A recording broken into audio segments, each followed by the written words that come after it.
Guys welcome back to my new blog. তো আরও একটা ব্লগে তোমাদেরকে অনেক স্বাগত জানাই। আজকে হচ্ছে শ্রাবণ মাসের তৃতীয় সোমবার, আর এই তৃতীয় সোমবারে আমি চলে যাচ্ছি তারকেশ্বর। তোমরা পোশাক দেখে বুঝতেই পেরেছো আমি এখন বাসে আছি। তো কোমরে প্রচণ্ড ব্যথা আছে, জানি না হাঁটতে পারবো কি না।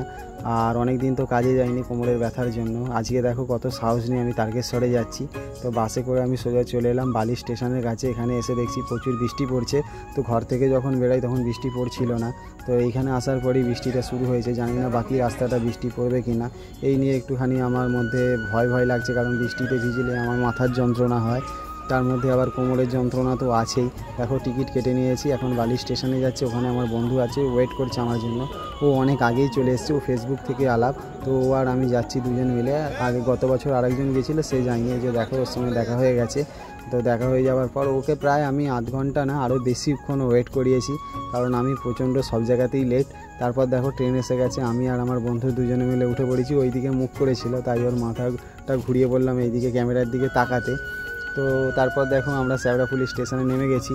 গতবারে যখন এসেছিলাম শ্যাওড়াফুলিতে তৃতীয় সোমবারে, তো প্রচুর ভিড় ছিল বন্ধুরা, পা রাখার জায়গা ছিল না। কিন্তু এবারে গিয়ে একটুখানি অবাক হলাম কি শ্যাওড়াফুলিতে সেরকম ভিড় চোখে পড়লো না। মানে খুব হাতে গোনা লোক ছিল জল ঢালতে যাচ্ছিল যারা। তো আমি এটা দেখে একটুখানি চমকেই গেলাম কি মানে তৃতীয় সোমবার মানে পা রাখার জায়গা থাকবে না, এরকম একটা ব্যাপার হবে।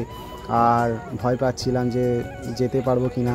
আর গতবারে তো জল ঢালতে গিয়ে ভিড়ের মধ্যে আমার মোবাইলটা চুরি গেছিলো, যেটা আমি অনেক ভিডিওতে তোমাদেরকে জানিয়েছিলাম যে আমার মোবাইলটা চুরি গেছিলো কাশী বিশ্বনাথ নন্দীর মাথায় যখন জল ঢালছিলাম হেঁটে। তো আমার ব্যাগটা পিছন দিকে ঘুরে যায়, ওই 2 মিনিটের মধ্যে আমার মোবাইলটা চুরি হয়ে যায়। বাকি সময় আমার ফোনটা আমার হাতেই ছিল, খালি ওই জলটা ঢালবো বলে ফোনটা জাস্ট ব্যাগে রেখেছি, আর ব্যাগটা পিছন দিকে ঘুরে গেছে। আর জল ঢালার সময় আর জলটা ঢেলে দিয়েছি, 2 মিনিট হয়েছে, তার মধ্যে আমার মোবাইল ব্যাস গায়েব। তো আমার মোবাইল চুরি গেছিলো। এবারেও তাই আমি জল ঢালতে যাচ্ছি মোবাইল নিয়ে, আর ভিডিও করে তোমাদেরকে দেখাচ্ছি যে শ্যাওড়াফুলি স্টেশনের বাইরে সব কিছু পেয়ে যাবে, ভাঁড় থেকে শুরু করে ফুল সমস্ত কিছু। আর সামনে একটা ফ্রিতে খাবার ব্যবস্থাও ছিল শ্যাওড়াফুলি মার্কেটের ভেতরে, যেখানে কোনো টাকা লাগছিল না। এখানে তোমরা বিনামূল্যে খাবার পেয়ে যাবে। আর দেখো তো বেলা গড়াতে বেশ কিছু ভক্ত বেড়ে গেছে। আর তারপর আমি দেখো এই মিষ্টির দোকানে চলে এলাম। এই দোকানটা গত বছরও খেয়েছিলাম। এই দোকানের কচুরি আর কুমড়ো আলুর তরকারি অনেক সুন্দর খেতে, আর খুব মিষ্টি, এত সুস্বাদু খাবার আর কি বলবো তোমাদেরকে। তো আমি ঘর থেকে তো খেয়ে এসেছিলাম 4টে রুটি আর একটুখানি আলু ভাজা। তারপর আবার অনেকটা রাস্তা হাঁটতে হবে, যদিও বাথরুম পাওয়ার ভয়ে বেশি খাইনি ঘরেতে। তো এইখানে এসে ওই কচুরি খেয়ে নিলাম। তারপর দেখো আমাদের ভাঁড় কেনা হয়ে গেছে। তারপর ভাঁড় কেনার পর এই যে দড়িগুলো কিনতে হয়, এই দড়িগুলো কেনার জন্য একটা দোকানে এসেছি, দাদাটা আমাদেরকে বেঁধে দিল। তারপর দেখো দড়ি ভাঁড় সমস্ত কিছু কেনা হয়ে গেছে। আর এত মানুষ আমাদের একটু কিনতে দেরি হয়ে গেছে, আর প্রচুর ভক্তরাও চলে এসছে, প্রচুর ভিড় হয়ে গেছে। মানে এত ভিড় যে ঠেলাঠেলি শুরু হয়ে গেছে। এখন দেখো ফুল কিনতে এসেছি, কারণ আমরা আকন্দ ফুল কিনবো আর বেল পাতা নেবো, ঘটের মাথায় দেবো। তারপর দেখো ফুল সব কেনা হয়ে গেছে, যে ঘট নিয়ে নিয়েছি। এখন নিমাই তীর্থ ঘাটে যাচ্ছি। প্রতিবার আমরা শ্যাওড়াফুলি স্টেশন সংলগ্ন যে ঘাট আছে ওই ঘাটেই আমরা জল তুলি। তো এবারে ভাবলাম নিমাই তীর্থ ঘাট থেকে জলটা তুলবো, তাই হেঁটে যাচ্ছি। এদিকে দেখো গেট পড়ে গেছে, আর মানে যাওয়া যাচ্ছে না। তারপর অনেক কষ্ট করে আমি যেহেতু প্রথমবার নিমাই তীর্থ ঘাটে যাচ্ছি, অনেকটা জিজ্ঞাসা করতে নিমাই তীর্থ ঘাটে পৌঁছালাম, অনেকটা দূর। আর এখানে লোক মানে প্রচুর লোক, এত বেশি লোক, আর বারবার মাইকিং করে বলছে বেশিক্ষণ এখানে থাকা যাবে না, আপনারা বেরিয়ে আসুন। তো আমি ভাবছিলাম যে এখানে কি করে কি বাঁধবো, আমি তো বাঁধতেও পারি না, তো কে বেঁধে দেবে। ওই ঘাটে লোক থাকতো, পয়সা দিলে বেঁধে দেয়। তো শেষ পর্যন্ত আমরা ঘাটে পৌঁছে গেছি। এবার এখন আমি স্নান করব, তার আগে তোমাদেরকে একটু তার আগে দেখিয়ে দিচ্ছি যে নিমাই তীর্থ ঘাট কতটা বড়, আর এখানে কত লোক ধরে, আর এখানে একসঙ্গে কত লোক স্নান করতে পারে। তবে এখানে প্রচুর লোক ধরেছে, আর প্রচুর লোক কিন্তু সবাই আস্তে আস্তে স্নান করছিল, কোনো রকম ঠেলাঠেলি হুড়োহুড়ি নেই, আর কারোর কোনো অসুবিধাও হয়নি, আর কেউ কোনো বিপদেও পড়েনি। আর সামনেই ছিল একটা মন্দির মানে ঘাটের কাছেই, আর প্রচুর ভক্তরা এখানে স্নান করছিল। তার মধ্যে আমিও এখানেই স্নান করব। তো আমার বন্ধুকে বললাম মোবাইলটা ধরার জন্য, কারণ মোবাইলটা হাতছাড়া করলে আবার হারিয়ে যাবে, তো ভয় লাগছিল। তো বন্ধু কিছুটা আমার জন্য ফুটেজ তুলেছে, তার মধ্যে ও বললো যে তুমি এবার স্নান করতে নামো। তারপর দেখো এই যে আমি নেমে গেছি স্নান করার জন্য। তো আমি এখানে 2টো ভাঁড় নিয়েছি, 2টো ভাঁড়ে একটা ভাঁড়ে জল তুলে নিয়েছি, 2টো ভাঁড়েই জল তুলে নিয়েছি। তারপর স্নান করে ওপরে উঠে গেলাম। তারপর একটা দাদার দোকানে চলে এসেছি, অনেক খুঁজে পেয়েছি। ঘাট থেকে ওপরে উঠেই এই দাদার দোকানটা ছিল। তো 100 টাকা নিয়েছিল আমাদের ওই ভাঁটটা বেঁধে দেওয়ার জন্য আমাদের দুজনের। তারপর দেখো এই যে নিমাই দাঁড়িয়ে রয়েছে। তারপর আমাদের স্নান টান করে জল তোলা হয়ে গেছে, এখন আমরা রওনা দিলাম। তো আমরা রওনা দেওয়ার কিছুটা দূরে এসে সামনে একটা মহাদেবের একটা নতুন থিম দেখলাম, যেখানে ওই যে একটা আমাদের অপারেশন হয়েছিল না সিন্দুর, মানে ইন্ডিয়ান আর্মিরা করেছিল, সেইটাকে থিম করে এইটা বানিয়েছিল। তো সেখানে এসে ওই থিমটা দেখতে পেলাম কিছুটা দূরে হাঁটার পর। তা আমরা ভাবলাম যে তোমাদের সঙ্গে একটু শেয়ার করি। তো এখন তো পায়ে ব্যথা করছে না, জানি না ঠিকভাবে কতটা যেতে পারবো, তো পুরোটাই তোমাদের সঙ্গে শেয়ার করব। প্রচুর ভক্ত ছিল, একটা সত্যি যারা তারকেশ্বর আসেনি তাদেরকে বলে বোঝানো যাবে না যে তারকেশ্বরে জল ঢালতে যাওয়া কতটা আনন্দের আর কতটা ভালো লাগা থাকে। ভগবানের প্রতি তো ভক্তি শ্রদ্ধা অবশ্যই থাকতে হবে, তার সঙ্গে ভালো লাগা ভালোবাসাটাও থাকতে হবে। আর এদিকে দেখো একটা কী থিম বানিয়েছে, এটা একটা রকেট লঞ্চার কিছু একটা হবে। তো আমি এটা কিছু বুঝতে পারিনি, যদিও এই বিষয়ে আমি কিছু একটা জানি না, তো এটা করেছে দেখে ভাল লাগলো। তো এইটা আমি ভাবলাম তোমাদেরকে দেখাই, তাই জন্য আমি একটুখানি ভিডিও করে নিলাম। আর তার মধ্যে দেখো আমার করা হয়ে গেছে। আর এত ভক্ত এত বড় বড় বাঁক নিয়ে যাচ্ছি, এত সুন্দর সুন্দর থিম বানিয়েছে। আমি ভাবছি আমি হাঁটবো না, তোমাদেরকে এইগুলো ভিডিও করে করে দেখাবো, এই নিয়ে দুবিধায় মানে আমি দ্বিমত হয়ে যাচ্ছি কি করব। ওইদিকে যত যাচ্ছি একটা করে থিম দেখতে পাচ্ছি, মানে এত থিম আর এত লোকের সাজগোজ, এত সুন্দর লাগছে সবাইকে দেখতে, মানে বলে বোঝাতে পারবো না। মানে যদি আমি যারা জল ঢালতে যাচ্ছি তাদেরকেই যদি দেখেই আমার দিনটা শেষ হয়ে যাবে।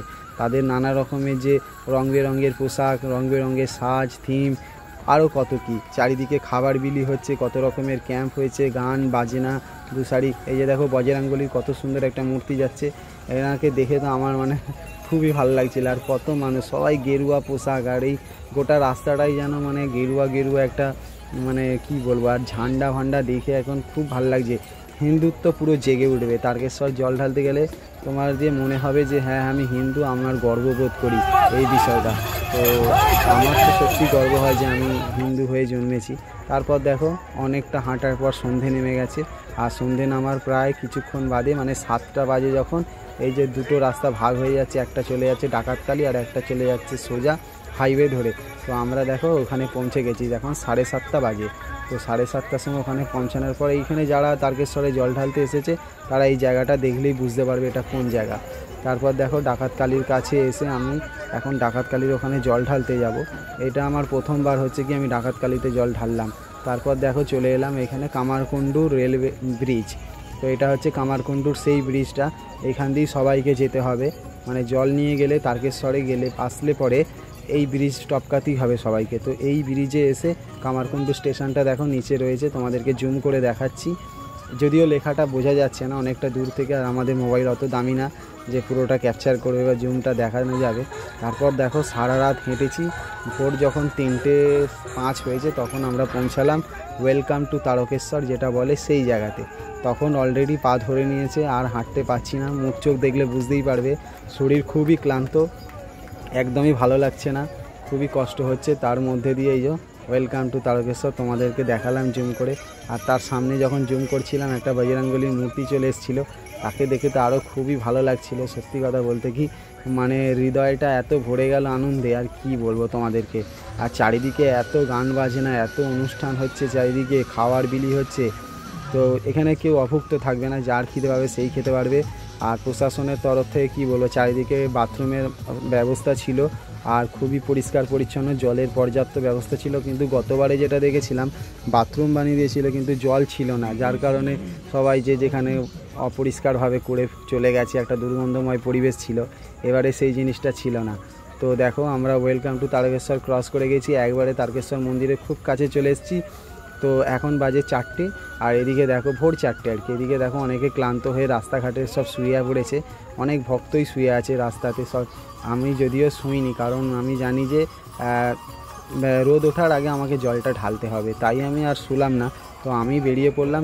শেষে অনেক কষ্ট করার পর আমরা সেই জায়গায় পৌঁছালাম যেখান থেকে আর একটুখানি সময় দিলেই আমরা একদম বাবার কাছে পৌঁছে যাব, মানে মেন মন্দিরে ঢুকে যাব। আর সেই মেন মন্দিরে যাওয়ার এন্ট্রি পথ সেটাই এখন ক্রস করছি, তোমরা দেখতে পাচ্ছ।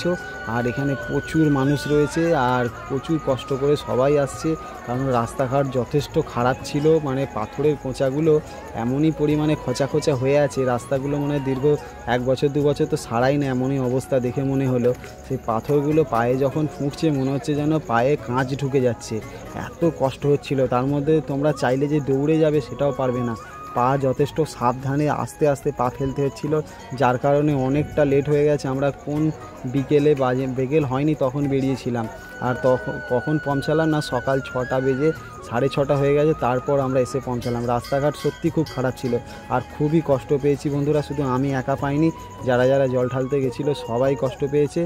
আর এখানে মানে সারা রাত মোবাইল নিয়ে এত ভিডিও করেছি যে মোবাইলের চার্জ শেষ হয়ে গেছে। এই যে চার্জ শেষ হয়ে যাওয়ার জন্য আমার একটা বন্ধু হলুদ গামছা পরে যে আছে গলায়, ও একটা দল থেকে আলাদা হয়ে গেছিলো, তো আমাদের সঙ্গে আলাপ হয়েছিল, দুর্গাপুরে বাড়ি, তো একা হয়ে গেছিলো। তারপর আমাদের সঙ্গে আলাপ হওয়ার পর বললাম যে তুমি আমাদের সঙ্গেই থাকো। তো দেখো এখানে 6টা থেকে লাইন দিয়ে দাঁড়িয়ে আছি, এখন প্রায় যে 9:30 লাইনেই আছি, আর লাইনে দাঁড়াতে আর পাচ্ছি না, তাই বসে গেছি, সবাই বসে গেছে, আর ভাল লাগছে না, কতক্ষণ দাঁড়াবো, এত দেরি করছে। এবারে এত অসুবিধা হয়েছে, কতবারে এত অসুবিধা হয়নি, এবারে 4টে লাইন করার পর আরও বেশি কষ্ট হয়েছে। যাই হোক, আমার জল ঢালা হয়ে গেছে, তোমাদের সঙ্গে জল ঢালার ভিডিওটা শেয়ার করতে পারলাম না, কারণ ঘাড় ধাক্কা দিয়ে দিয়ে ওরা পাঠাচ্ছিল, লাইন থেকে বের করছিল, এবার সেখানে মোবাইল কিভাবে রাখবো, জলের ভাঁড় কিভাবে ধরবো। তো ভিডিওটা এখানেই শেষ করব। এই যে মন্দির থেকে বেরাচ্ছি, তোমরা আমার ব্যাকগ্রাউন্ড দেখলে বুঝতে পারবে। তো ভিডিওটা এখানেই শেষ করব, কেমন লাগলো অবশ্যই তোমরা লাইক কমেন্ট শেয়ার করে জানাবে।